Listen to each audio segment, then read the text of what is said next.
बिस्मिल्लाहिर्रहमानिर्रहीम। अस्सलाम वालेकुम स्टूडेंट। आज हमने 9th क्लास की केमिस्ट्री में डिस्कस करना है chapter number 5 physical states of matter. सबसे पहले हम देखेंगे what is matter. Anything that has mass and occupies space is called matter. A matter is made up of tiny particles called atoms. बेटा आपके पास कोई भी कंपोनेंट जिसका कोई मास होता है और स्पेस ऑक्यूपाई करेगा, हम कहेंगे वो मैटर है। और मैटर जो है वो किससे मिलकर बना होता है? एटम से। या मैटर की जो बिल्डिंग यूनिट है हम कह सकते हैं वो क्या होता है? एटम्स। आप अगर अपनी सराउंडिंग में देखें बच्चे, आपके पास टेबल, चेयर, पेंसिल, ये सब जो है ये क्या है? मैटर है। अब हम आएंगे स्टेट्स ऑफ मैटर। मैटर की 3 कॉमन स्टेट्स होती हैं बेटा, एक है सॉलिड, लिक्विड, गैस। अब इन तीनों का जो कॉन्स्टिट्यूएंट पार्टिकल है वो एटम है, लेकिन ये एक दूसरे से क्यों डिफर कर रही होती हैं? क्योंकि एटम की अरेंजमेंट इनमें डिफरेंट होती है।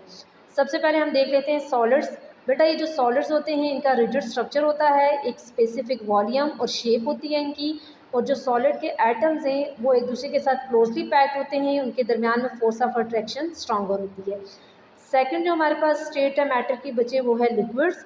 लिक्विड का जो है स्पेसिफिक वॉल्यूम होता है, लेकिन इनकी कोई भी स्पेसिफिक शेप नहीं होती। आप जिस भी कंटेनर में इसको पोर करेंगे आपको लिक्विड की शेप वैसी ही दिखाई देगी। और जो लिक्विड है बेटा उसके एटम्स जो होते हैं वो इतना स्ट्रांगली अटैच नहीं होते, बल्कि लूजली बाउंडेड होते हैं एक दूसरे के साथ एज़ कम्पेयर टू सॉलिड्स। और जो हमारे पास थर्ड स्टेट है बेटा वो है गैसेस। गैसेस का भी कोई स्पेसिफिक वॉल्यूम और शेप नहीं होती।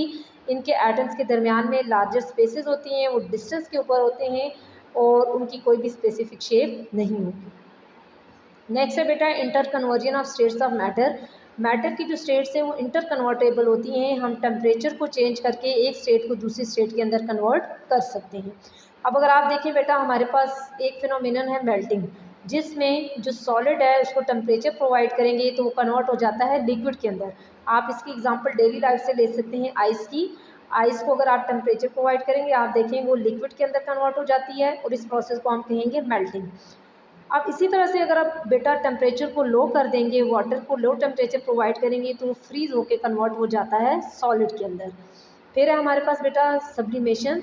सब्लिमेशन ऐसा प्रोसेस है जिसमें सॉलिड डायरेक्टली कन्वर्ट हो जाता है वेपर फेज के अंदर और वो लिक्विड फेज के अंदर नहीं आता।